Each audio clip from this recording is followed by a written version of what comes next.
Hey everyone, good morning, welcome back to my channel. তো আজ হচ্ছে বুধবার আর এখন ঘড়িতে বাজে হচ্ছে 9:20-25 হবে।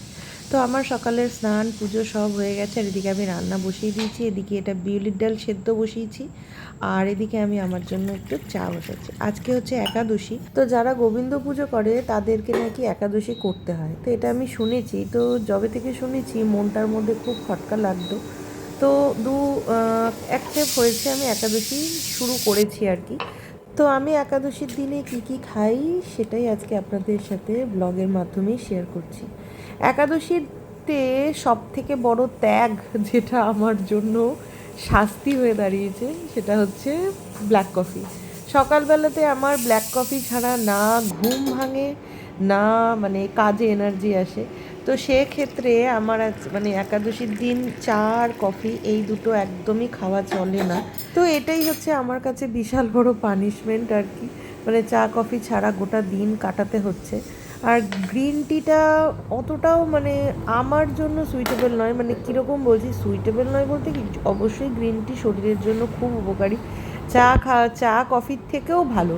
কিন্তু যারা পাক্কি চা খোর, মানে যারা সকাল থেকে রাত অবধি কন্টিনিউ চা খেয়ে থাকতে পারে খাবার ছাড়া, তাদের জন্য গ্রিন টিটা একটুখানি মানে অসুবিধাই হয়। তো আমার খুবই অসুবিধা হয়। কিন্তু মানে গত মাসে মানে যবে থেকে আমি প্রথম শুরু করেছিলাম যেদিন, সেদিন তো আমি একদমই আর কি মানে চা ছাড়া থাকতেই পারছিলাম না, প্রচণ্ড কষ্ট হয়েছিল। কিন্তু অভ্যাসের দাস মানুষ, আজকে 2-3 খেপ আমার করে করে এখন আমি গ্রিন টিটাই আর কি মানে রেগুলার আমি খেয়েছি, দিনে একবার করেও হলেও। তো ওই জন্য এখন এটা সয়ে গেছে আর কি। তো অলিরানি গেছে পড়তে, আর ওইদিকে আমি বিউলির ডাল সেদ্ধ বসিয়েছি। বাড়ির সবাইয়ের জন্য রান্না হবে। আলু পটল বলছি, পটল বাটা হবে, বিউলির ডাল হবে, আলু ভাজবো আর একটু পাঁপড় ভাজবো। তো অলিরানি গেছে পড়তে, তারপরে আছে ওর আজকে নাচের ক্লাস। তো আমি সকালে রান্না বসিয়েছি, মিস্টার দাস দিয়ে এসছে, আমি একেবারে যাব হচ্ছে নাচের ক্লাসে ওকে নিয়ে আসতে। আর তখন না বাজারে ছোট ছোট দু একটা কাজও আছে, আর একটু জয়সিদির বাড়িতেও যেতে হবে। একটা ছোট্ট কাজ আছে, ওই কাজটা কমপ্লিট করার জন্য। তো এই সকালের এই টাইমটা না আমার খুব ভালো লাগে, বেশ বসে বসে সময় কাটাতে। আর এখন যা গরম পড়ে গেছে না, এখন তো মনে হয় রান্নাঘরেও যেতে ভালো লাগে না। আপনার ভালো লাগা না লাগা কারোরই কিচ্ছু যায় আসে না, ফ্যামিলির লোকজন সেই সমস্ত তো দেখবে না। আপনি খাবেন না, আপনার ভালো লাগছে না, সেটা আপনার মাথা ব্যথা। আপনি কিভাবে আপনার মনকে ভালো লাগাবেন সেটাও আপনার ব্যক্তিগত ব্যাপার। কিন্তু বাড়ির সবাইকে তো খেতে দিতে হবে নাকি। তো সেই কারণে বসিয়ে দিয়েছি রান্না। আর আজকে একদম সিম্পল মেনু বলেই দিয়েছি। তো এদিকে আমার পটল বাটা একদম হয়ে গেছে। না কড়াইটা দেখি ওরকম মুখ ভ্যাংচানোর কিছু হয়নি।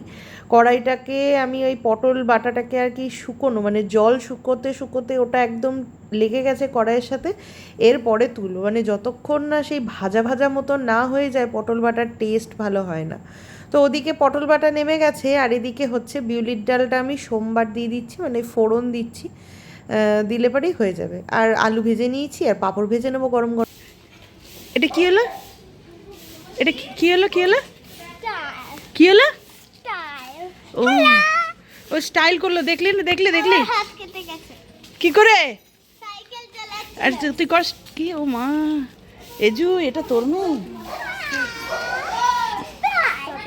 টাটা। কোথায় যাচ্ছি? এই দাঁড়া দাঁড়া দাঁড়া দাঁড়া, মেন ব্লগার আমার। হ্যালো গাইজ, একটু বল দেখি শুনি।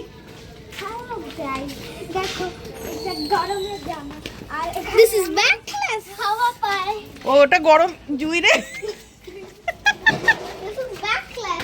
ব্যাকলাস।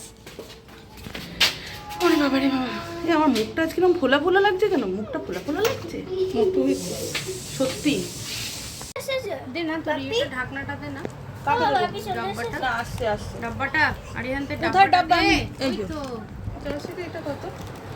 এই জুই, তোর মেয়েকে আমার কাছে দিয়ে দে তো, আমি ভাইরাল হয়ে যাই, আমার 100,000 সাবস্ক্রাইবার হয়ে যাক, তারপরে তোর মেয়েকে জায়গা দিয়ে দেবো। হ্যালো গাইজ, আপনারা দেখুন। হ্যাঁ, ও খুব পাকা বুড়ি। হ্যাঁ, ও আগামী দিনে আমাদের একটা বড় সড়ো ইনফ্লুয়েন্সার হবে। তোর কত কথা বলে দিলাম, তুই বল। ও দাঁড়ান গাইজ, পুরো কলাটা খেয়ে নি গাইজ। গাইজ ওর গায়ে মাংস নেই। মুটকি সব জায়গায় চলে আসে রে। তুই চুপ কর তো, ও একটু কাজ করছে। বলুন ও গাইস দাঁড়ান একটু স্টাইল করে নি। বাটিটা নিয়ে আর আমি বলছি ছি ছি ছি ছি বাবারে, ও চলে যাচ্ছে বাটিটা নিয়ে গো ধরা। ডিমের জন্য আমরা ডালমুট নিয়ে নিয়েছি। আচ্ছা ডালমুট নিতে দে, ওর না আমি আজ ডালমুট খাবো না। বল তারপরে আজ কি বার? আজ একাদশী না। বল বল বল বল বল। তো আজকে হচ্ছে একাদশী। আমি একটু দোকানে চা করবো ভাবলাম, তুই তো এত যা যা যা।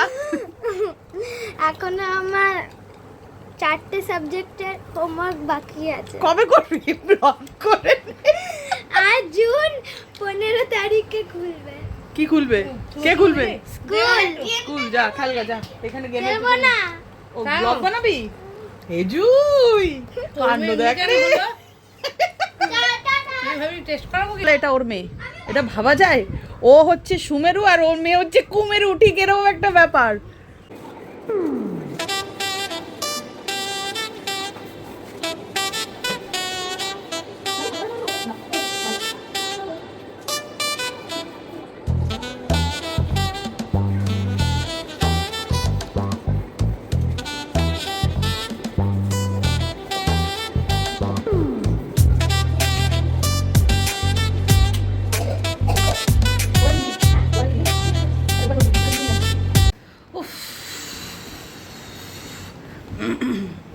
সকালবেলা এক গাদা কেচেছিলাম, সেই জামা কাপড়গুলো তুলে আনলাম ছাদ থেকে, আর আরেকবার স্নান করে নিলাম। আমার ঘরের কাজ, রান্না বান্না সমস্ত, রান্না টান্না করেই গেছিলাম অলিকে নিতে।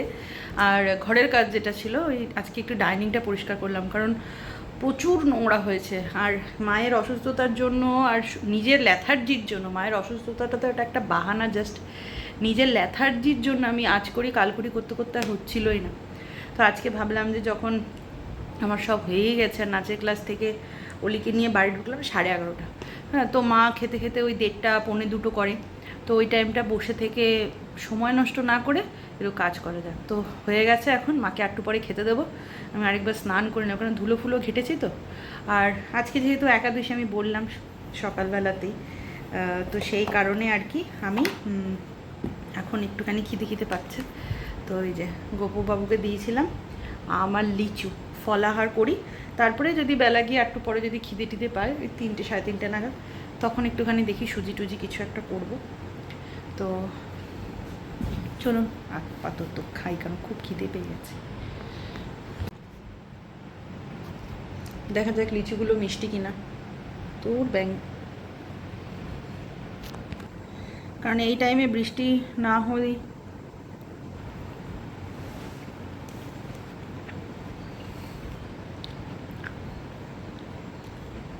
মিষ্টি না, ওপরের এই বডিটা মিষ্টি কিন্তু ভেতরটা পুরো টক।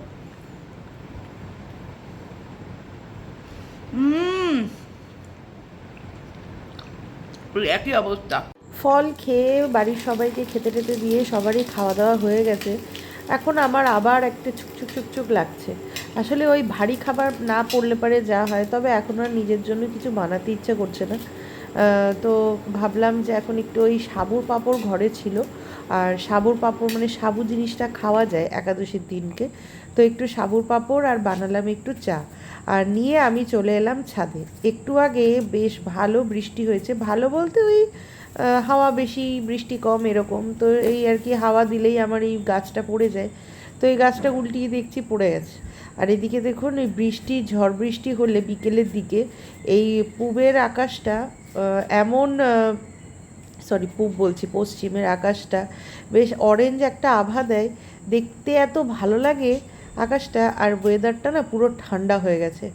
এই ঝড় বৃষ্টি হলে পারে এরকম ঠান্ডা হয়ে যায়, আবার সকালবেলাতে, কালকে সকালবেলাতে যখন আবার রোদ উঠবে তখন আবার যেইকে সেই গরম হয়ে যাবে।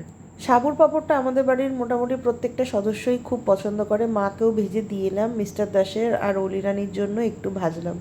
মিস্টার দাসকে দিয়ে আসবো, তার আগে অলিরানিকে দিয়ে দিলাম, আর দেখুন মুখটা কত খুশি হয়ে গেছে পাঁপড় পেয়ে। A few moments later. চলে এসেছি রাতের রান্নার জোগাড় করতে। এদিকে আমি আলুর সবজি বসিয়েছি, মানে আলুর তরকারি আর কি, সাদা আলুর তরকারি।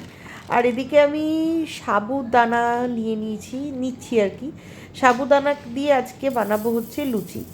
এই একাদশীর দিনকে সাবুদানার লুচি নাকি ভালো লাগে খেতে। আমি এর আগে কোনো দিনও বানাইনি। রিসেন্ট একটা ইউটিউবে ভিডিও দেখেছি এরকম সাবুদানার খিচুড়ি সাবুদানার লুচি বানাচ্ছে, দেখে একটু লোভই লাগলো। ভাবলাম যে একবার বানিয়ে দেখা যাক কীরকম হবে। তবে আমি একটা কেলো করেছি, যেটা আমি একদম ভিডিও দেখার সময় দেখেছিলাম কিন্তু পরে আমি ভুলে গেছিলাম। সাবুদানাগুলোকে একটু কড়াইতে, শুকনো কড়াইতে আর কি একটু নেড়ে নিতে হতো, তাহলে ওই পিচ্ছিল পিচ্ছিল যে ব্যাপারটা সেই জিনিসটা চলে যেত। তো ওইটা ভুল হয়ে গেছে। এদিকে আমি পাউডার করে নিয়েছি সাবুদানাগুলো, তো এইদিকে যতটা জল লাগবে সেই হিসেবেই আর কি মানে ধরে ধরে মাখতে হবে। একটু সময় নিয়ে একটু দলাই মশলাইটা বেশি করতে হবে, না হলে পারে না ওই মানে সাবুত তো আটার মতন যে স্মুদি ব্যাপারটা সেটা কিন্তু আসবে না। তো সেই কারণেই আর কি একটু আস্তে আস্তে। আর হ্যাঁ, এটা কিন্তু গরম জল, ঠান্ডা জল নয়, মানে উষ্ণ গরম জল আর কি। এদিকে কথা বলতে বলতে আমার আটা পুরো রেডি হয়ে গেছে। এবার এটাকে একটু রেস্ট দিতে হবে। তাও দেখুন এত নরম করে মাখার পরেও কী পরিমাণ যে জল খাচ্ছে। লাস্ট ম্যাচ যে কী যে হবে, আদৌ লুচি হবে নাকি অন্য কিছু হবে আমি জানি না।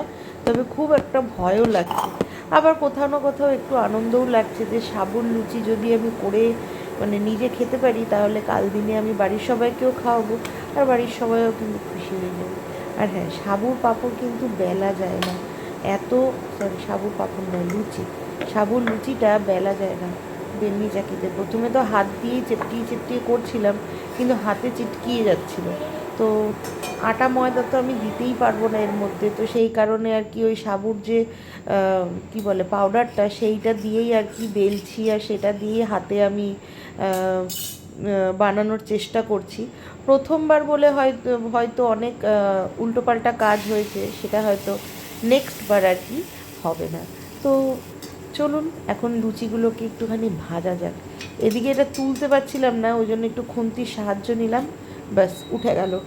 হ্যাঁ, লুচিগুলো ফুলবে না ঠিকই, কিন্তু লুচিগুলো কিন্তু খারাপও হয়নি। ময়দার লুচির মতন অত সফট হয়নি, কিন্তু একটু ক্রিস্পি হয়েছে, খেতে ভালো লেগেছে। মানে সাবুর লুচি ফার্স্ট টাইম আমি যেটা ভেবেছিলাম ভাজতে ভাজতে যে কীরকম হবে না হবে খেতে, কিন্তু সেই আন্দাজে ঠিকই ছিল। তবে হ্যাঁ, নেক্সট টাইম আরেকটুখানি ওই ইয়েতে কী বলে আর কি, কড়াইতে একটুখানি আগে থাকতে একটু ফ্রাই করে নিতে হবে, নইলে না ওই যে মানে সাবুর যে একটা পিচ্ছিল ব্যাপারটা, সেটা মানে এটা গরম গরম ছিঁড়লে তখন ওই জিনিসটা হচ্ছিল, কিন্তু ঠান্ডা হয়ে যাওয়ার পর যদি ছিঁড়ছি তখন একদম নর্মাল কিন্তু লুচি ছেঁড়ার মতনই ছিঁড়ছিল। আর হ্যাঁ, শক্ত কিন্তু কিছু ছিল না, পুরো একদম সফটই ছিল। তো আমার একাদশীর ব্রত আজকের গোটা দিনে আমি এই খাবারই খেয়েছি, কোনো অসুবিধাই কিন্তু হয়নি। তো যা অনেকেই মনে করে যে একাদশীটা অনেকটাই মানে খুব কঠিন, কি খাবো, কিন্তু সত্যি বলতে খুব একটা অসুবিধা হয় না। তো চলুন আজকের জন্য ভিডিওটা এই অবধিই রাখছি। এরপরে আমি একটা ভিডিও শ্যুট করব, অলিরানিকে খেতে দেবো, মিস্টার দাসকে খেতে দেবো। আমি আজকে ডিনারটা একটু তাড়াতাড়ি করে নিয়েছি, ওই 8:30টার মধ্যে কমপ্লিট করে নিয়েছিলাম। চলুন।